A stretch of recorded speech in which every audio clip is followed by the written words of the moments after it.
with, has anyone ever heard of Southwest Human Development? Okay. Is anybody here a professional doula, nurse practitioner in that realm? Okay, great. I just was sort of curious, wanted to know that. So I'm going to talk pretty fast because we only have so much time. So a little bit about Southwest Human Development. For those that you don't know, we are Arizona's largest nonprofit dedicated to early childhood. We've actually been around for 38 years. And our whole goal has always been to provide a healthy foundation for young children. But by doing that, we of course start prenatally and work with families up through children the age of 5.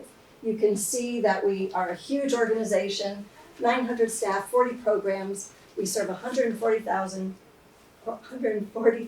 children and families every year. And these are the different areas that we work within. I am not going to tell you about all of this, so don't worry. There's no way we would have time, and you would glaze over after a while. So, one of the important programs that I want to talk to you about is the Birth to 5 Helpline Fussy Baby Program, which is partially funded by First Things First. So we partner a lot with First Things First. This is there for all of you, whether you're a parent, a caregiver, or a professional. The phones are answered by early childhood specialists. These are highly trained specialists that come from a variety of different backgrounds, from early childhood mental health, early intervention, home visiting, family support, early education, and they're just really amazing people. So we, of course, align ourselves with best practices in those various areas that you can see there. It is a service that is available to you Monday through Friday, 8 a.m. to 8 p.m. So it is not a crisis line, it is a helpline. We are there to really support families, listen, like Jenny was talking about, and really give that support because you know your families, you know your babies better than anybody else.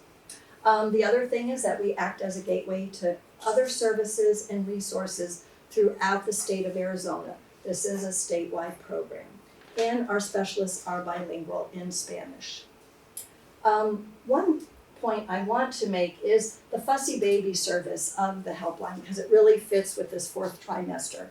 This is really targeted at that first year of life, and they provide support, and they can also do free short-term home visitation in Maricopa County. Thinking about a fussy baby, a sleepless baby, I had one of those way long ago. It wasn't around then. Helpline's been around for 15 years. The other thing that we just started is, because we always wanted to provide these visits around the state, how do you do that? This is such a huge state. We started Zoom video conferencing for those people that live on the outskirts of Maricopa County, because that's a pretty huge county, or live outside of Maricopa County. So we're really excited about that. So this gives you an example of why some people call. Sleep, child development, challenging behaviors, toilet training, looking for resources. But the one, again, I want to draw attention to is this perinatal resources. We just partnered with First Things First and the Arizona Department of Health Services to truly beef up, if you will, our pregnancy and postpartum resources for families in response to maternal mental health concerns that we have in the state of Arizona. And we decided together that we would have this list live at the helpline as opposed to sending it out to doctors and nurse practitioners and doulas, because they won't have the time to maintain that list. This is what our helpline specialists do. They will maintain that list, make sure it's updated, they will vet it, make sure everything is still going well. But the other thing is, when someone calls the helpline, their job is to best match the resource to the need of mom, dad, family, whoever is calling. And that is something that they're extremely good at. So we felt that it was really important, and I just wanted people to know about that. And then these are the people that who should call. I think everybody should call the helpline. I think each of you in this room should give it a whirl and call the helpline and just have a chat with them and see how they interact with you. And I'm going to tell you a little bit more about that. So I'm not going to read everything to you since we're really on a time schedule. So these are highly trained individuals, And they are trained in this Fussy Baby Network model, which is a really special early childhood institute called the Erickson Institute out of Chicago. And what they learn in this training is to truly provide personalized care and attention to that caller, truly listen. They are not there to tell anybody what to do. They are there to think together with mom, dad, grandma, professional, and think about what is really going on. Sometimes people call about one thing, and as they have a conversation, we find out that there's a whole lot of other things that are maybe causing or contributing to the concern that they called about. And we want to take that time to be able to do that. So the other thing I feel that's really important is they consider the stance of the caller. What are your values? What are your parenting styles? What's your culture? This all needs to be taken into consideration to truly support someone in the most effective way. Okay, we're not going to tell someone of a native background that this is how you would do something when this does not go well with what their culture is. This would not be helpful to the family. We are there to empower the family and help them think through what is going on. I'm not sure where I go with this because I've changed this a little bit. I already spoke to the fact that they have varied backgrounds, and you can see some of their backgrounds here. We are also familiar with many of the systems in the state of Arizona, whether it's AZIP, which is our early intervention program, developmental disabilities, our AzCA, which is our Medicaid, WIC, all of those. Those are systems that are very difficult to navigate. And believe me, even pediatricians don't know how to navigate them, because I've been in enough pediatrician offices and I know. But our folks have really worked hard to be able to stay on top of that and to navigate that and help families through those systems. We also have a pediatrician that works with the helpline staff on a twice a month basis. Someday I'm going to really figure out what I'm supposed to say there. Bi-monthly, whatever, twice a month. The other thing that I did say, please call the helpline. If you are someone that is working with families and you have that relationship with them, I would like to recommend that maybe you make the phone call with them. You know, you are a trusted person in their lives, and you making that phone call with them might make it easier for them to reach out for help. There's a lot of resources available, but families don't know about them, and we want to ease that way the best that we can. The other thing I will recommend is please leave a voicemail. Very clear, name, phone number, best time to call back. Very simple. And the reason I say that is they are developing relationships over the phone. And so in developing those relationships, they are not going to put a caller on hold, as you can well imagine. So as soon as they finish a phone call, they check their messages, they return those phone calls as fast as they can. The other thing that you can do with the helpline is you can text the number, but we also have an app. And you can download the app. It's very simple. You just go to your Google Play or Apple App Store, type in Birth to 5 Helpline. The app comes up. You can tap to call, text, or email. There are 2 more tiles under here that you don't see that will take you to our website and also the First Things First website, which you're going to learn more about from Sheri. So I encourage you to share that with families. Make it easy. We've instituted texting because we know we have a lot of millennials in this room that you prefer to text first. I will say they will not answer all questions via text because we're going to miss some information. I'm trying to think if I have time to tell a story or not. Do you think so? I don't know. Really quick, because I see a wonderful couple there, and so I'm thinking maybe this would be, Mom called the helpline, okay? Mom was having a terrible time with sleep and her baby. What we learned in that initial conversation was that Mom was prepping to go back to work. Okay, so she didn't want to go back to work, she had to go back to work, she was worried about not being able to sleep, and all that organizational piece that happens when you have to go back to work. So she had a lot of anxiety about it. She also, in her conversation, said Dad had been home for a month, with the baby, but also had to go back to work. So now baby's approaching about 3 months old. So the routine right now is when dad comes home, because he really misses baby, is he comes home at 6 o'clock and starts to play with baby. Of course, re-energizes baby right before bedtime. And we start to see some concerns that are happening. So they had a conversation, and I'm really cutting this to the quick here. And the helpline specialist offered a fussy baby visit, but requested that both parents would be home. So she went out to the home and had a visit with the family, and they talked more about this scenario, their routine as it had been up until now, and then talked about thinking about how it might change now that mom's going back to work, going to have some different schedules, this concern about dad wanting time with baby, how could that all fit in, all of those things. So with the helpline specialists, after much conversation, those can actually be up to 2 hours or more, those visits.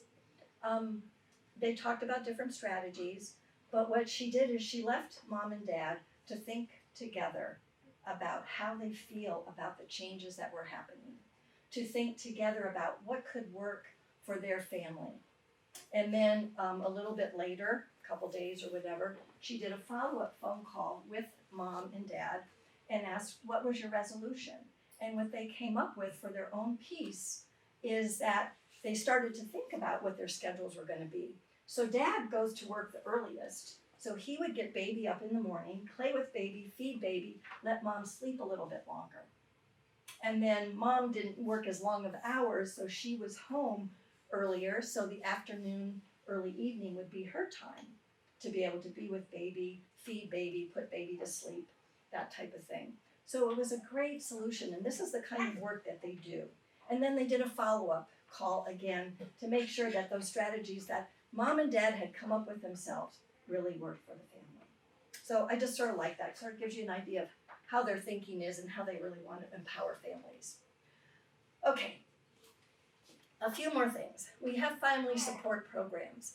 And these are programs that are there to support families and really come to you and work with you because you now have babies or more children or whatever the scenario may be. It's really difficult to pack everybody up and go to an appointment. So we offer to come to you. And what we do in this work is really help you with parenting practices, thinking about self-sufficiency, maternal mental health. They do developmental screenings, all of that type of thing, and really improve a child's development and their school readiness. So one program is Parent Partners Plus, which is also funded by First Things First. This is a central line to, and here I'm holding all this stuff I was going to show you. But anyway, it's a central line to all the home visitation programs in Maricopa County. So one number to call when you might need that resource, and they can tell you what would best work for you. There are some different eligibility requirements and that type of thing, and they can answer all of those questions for you. And there is information in the back. This is the Parent Partners Plus, and this is things from the helpline, the pregnancy postpartum information. Okay. One specific home visiting program, family support program, is Healthy Families. You can enter into this program while you're pregnant. It's free and voluntary, but you do have to get into the program before baby is 90 days old. And they can work with the family until that baby is 5 years old. Doesn't matter how many other children are in the home. And again, they're really working on the well-being of the family as a whole, parenting information, setting goals. Sometimes we're working with families that they might be a very young family, very young mom, and maybe they do need to think about some other things like financial literacy or maybe some career goals for their future, that type of thing. And they really help work with that, do the developmental screenings, help with milestones, and help parents think about what the expectations are for a child at any given age. Another program that we have is Nurse-Family Partnership. So those of you professionals or people that know a first-time mom, this is actually a registered nurse that does the home visitation, which is, I think, really pretty awesome. You must enter the program before the 28th week of pregnancy, of course, because they're after healthy pregnancy, healthy delivery, healthy baby. That is their goal. And they can work with that family up until baby turns 2. And all of this information is back there on the table.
messages. So I brought some of them, but I didn't have a table to set them up. But it depends on the region, what resources are available. But for example, in my region, I have books, I have Ages and Stages books, bookmarks and things like that. So would love to partner and work with you if you work with families that have birth to 5-year-olds. Which brings me to our training.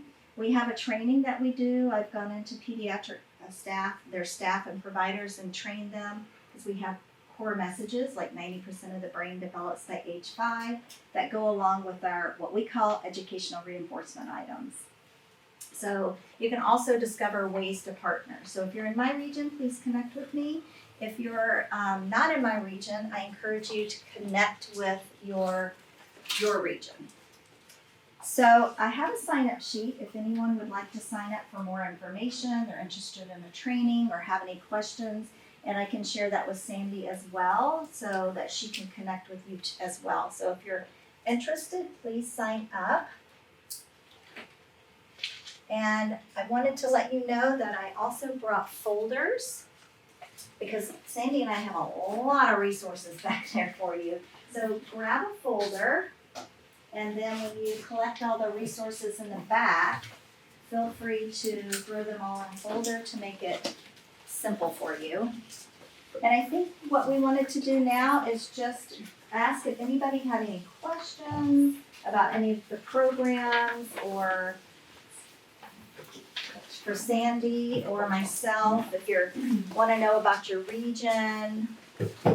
I also have a brain for everybody so that you can remember that 90% of the brain develops by, plus if you're stressed out, you can use it as a stress ball as well. Does anybody have any questions? I know we covered a lot of information. Yeah, we were trying to go fast, we didn't want to. Are there income eligibility requirements for the parent partners?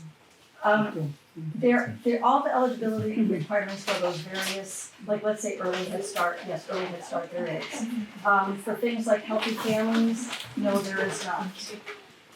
So yes, there are some, but it just depends on the program. So what if you already had your baby, where would we get the packet with all the resources? The parent kit, You could take some of those information. Can they get the same family guide? Yeah, they could get that if they already had their baby. Can they get the family guide or the parent guide that's in there? Oh, the parent, or the guide. Yeah. Yes, if you contact me, we have business cards back there as well, I can get that for you. Because it is a great resource. Any other questions? Are y'all gonna call the helpline? yes. Yeah, it is, a great resource, the helpline. Anybody can call, whether They'll you're a connect you nurse or anybody. With anything else too. And of course, also, I think the First Things First website is amazing. It really is good. I encourage you to go home right after you get done with us now. But sometime this weekend, if you have some extra time, just go on to firstthingsfirst.org. You can check out the parent kit digital information. Sign up for our newsletter. You can always opt out, but I don't think you will. It's really awesome, our newsletter. And do take some information back there. Definitely take a magnet to put on your refrigerator and any of the other services that you might be interested in. Any other questions? Thank you. Thank you, everybody. Well, thank you so much for being here. We appreciate it. Thank you.